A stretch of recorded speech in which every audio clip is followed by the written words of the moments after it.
Good morning, good afternoon, and good night to some of you. I greet each and every one of you that might have time to join me today, the 18th December 2020. And as I am broadcasting in so many platforms, so I believe that there are people who do not understand the meaning of this flag behind me, and I have to take 1 or 2 minutes time to explain to them what the meaning of what we are doing or what we stand for. First of all, my name is Mazi Innocent Kendall Emmanuel, a member of IPOB and bona fide active member as well. So I'm going to start first of all to introduce to you behind the camera this flag that you see here, the meaning of this flag. This flag represents the flag of the indigenous people of the Afra in the old eastern region of Nigeria today. So we, the indigenous people of the Afra, we are fighting for the total freedom of our people because of the so many brutality and unjust treatment that we've been receiving from the Nigerian government. So what we are doing is what we call media war.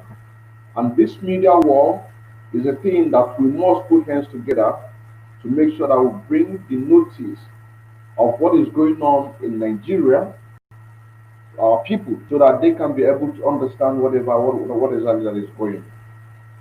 And today we are going to dive into what I call education or information to inform some of the people who don't have the idea of what we're doing. More especially, people who are living in Nigeria. Because in Nigeria today, there are people who are living in the remote areas. These places, they don't have idea of what is going on. So it is very, very easy for them to be manipulated by the Nigerian politics. So this is why on the screen you can see I say this. One thing is certain in a freedom fighting. One thing is certain that there are people that need to be educated or informed of what is going on in that country. And Nigeria is no exception. Nigeria is no different. Why did I say that? Now, in the eastern region of Nigeria, which is the Afra, we have launched our security outfit called Eastern Security Network. You can go and Google it. Eastern Security Network. And this Eastern Security Network is there to protect the lives and property of the people so that people cannot be scared going to farm. Because before now, our people cannot be able to go to farm. Before now, our girls cannot be able to walk freely on the street without being intimidated or handled by the military or by the police or even by the Fulani herdsmen or by bandits. No matter how you choose to call it, you know that Nigeria is in the brink of breakup today. And the whole world knows this, but it is our duty to make sure that we bring this to their attention and to always cry. Because whenever we cry, people must hear what we are doing. People must hear what we are doing. So a lot of people are calling for the justice for the fallen heroes. A lot of people have for calling for the justice for those with one hand, for those people who their hands were cut off by the Fulani headsmen. You know what I'm saying now? They are calling for justice. A lot of people are calling for justice for those of people who got raped by these Fulani headsmen in their farmlands. Our mother cannot be able to go to farms You understand what I'm saying now? Our mothers cannot be able to go to farm because of what is going on.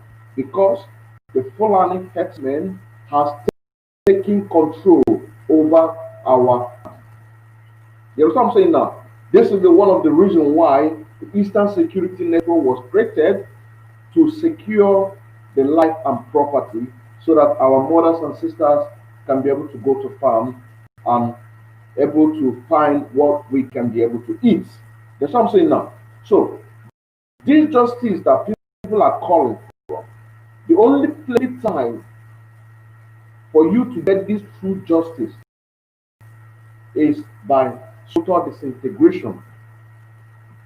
And repeat, the only way that you can get the justice of the people who have died, unarmed protesters who have died, the only time or when you're going to get the justice for the people their hands have been chopped off by Fulani terrorists, the only time that you can get justice for our mothers who have been raped by these Fulani herdsmen is by supporting the indigenous people of Africa, supporting the Nigerian youth. You know what I'm saying now? To do what? To disintegrate Nigeria as it stands today. This is the only way. This is the only way. And while doing that, we need to also tell our brothers and sisters who are in Olulua that they need to tighten up their security. Their security needs to be tightened up. Because if their security is not tightened up, it's going to affect us. It's going to affect us deeply. You have heard Mazen Nnamdi Kanu on so many times say that if the Biafra is success, but the neighboring country are not success enough, is going to be a big burden to us. That's what I'm saying now. And this is the moment we are in right now, is the moment that everybody must put head on the decks. Moment of security.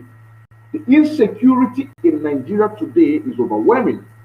You also can agree with me that 3 weeks ago, the Federal Republic of Nigeria announced that the borders in Nigeria, the land borders in Nigeria, will be reopened soon. You know what I'm saying now? Will be reopened soon. Particularly, Semeboda was one of them, and Semeboda was opened yesterday. Semeboda, which is in the Benin Republic. Benin Republic is being controlled by the Nigerian government. Benin Republic is being controlled by the Nigerian government. Why do I say that?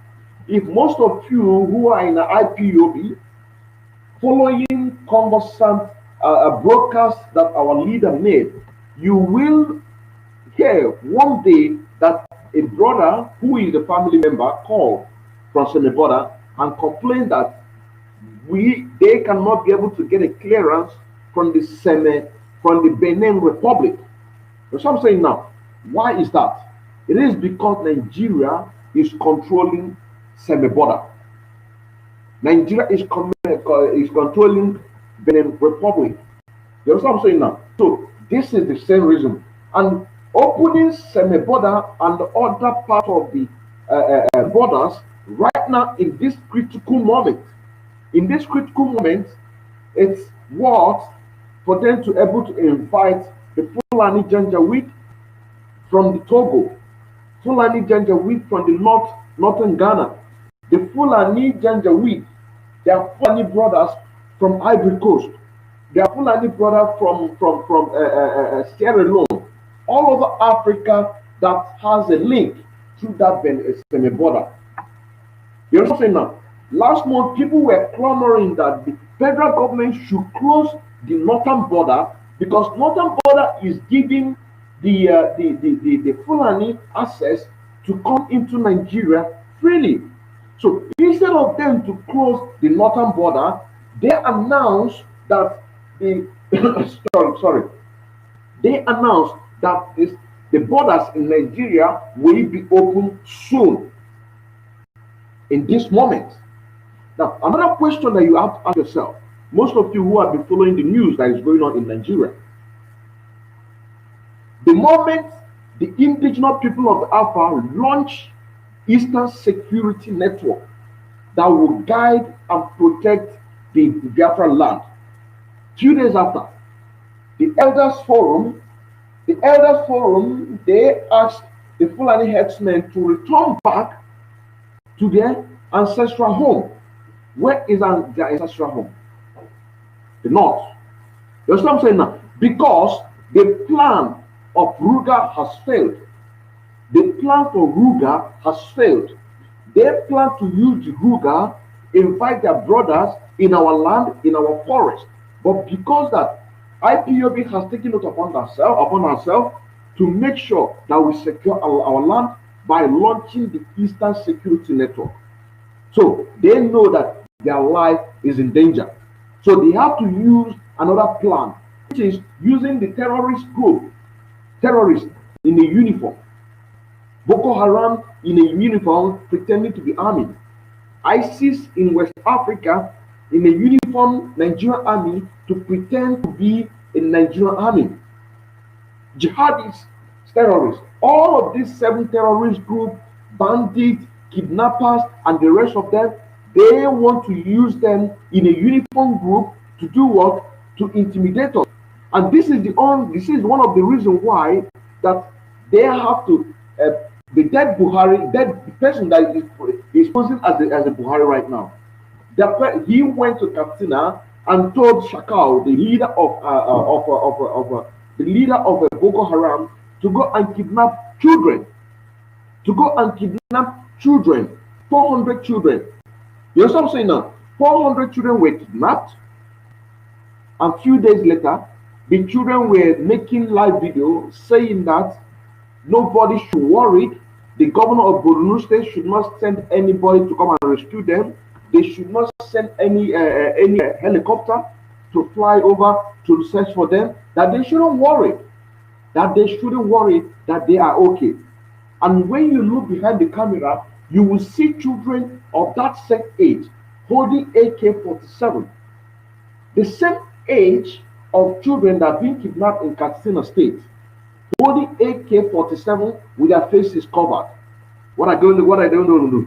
They want to prepare those children for war. You know what I'm saying now? Because they know and they have seen it. The whole Nigerians have seen it that the security personnel in Nigeria are beginning to resign. You know what I'm saying now? Security in Nigeria, both police, army, whatever I have you, are beginning to resign to join the people's movement. You know what I'm saying now? And now, the forces that you have against Nigeria right now is 3 forces.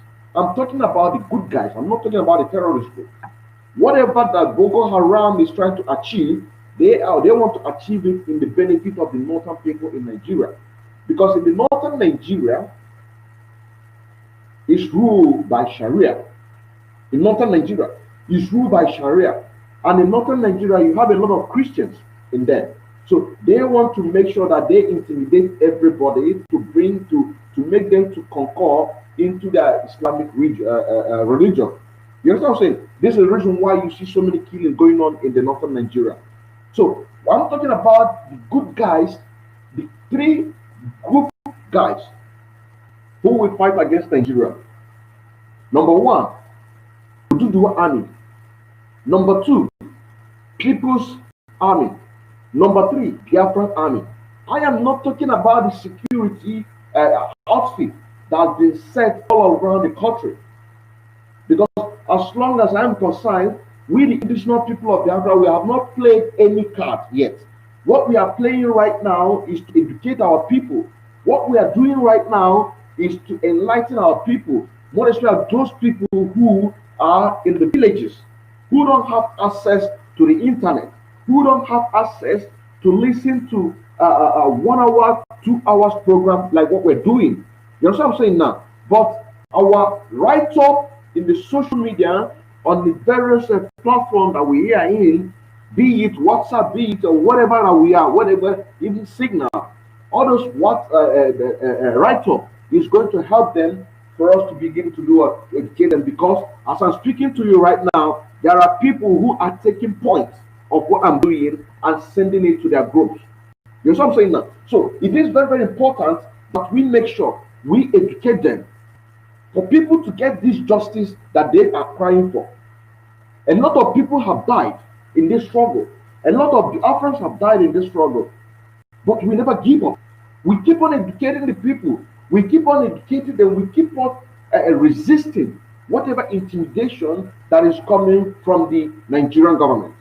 So the only way that the people who their hands have been chopped off by this terrorist group is what? To work hard and to make sure that we work towards the direction of total disintegration of Nigeria.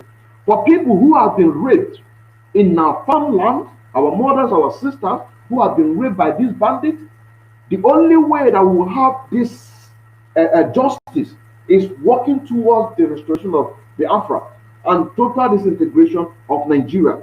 This is the only way. There is no other way. But in other way around, we have to also look in the other direction. What other direction are we going to look at?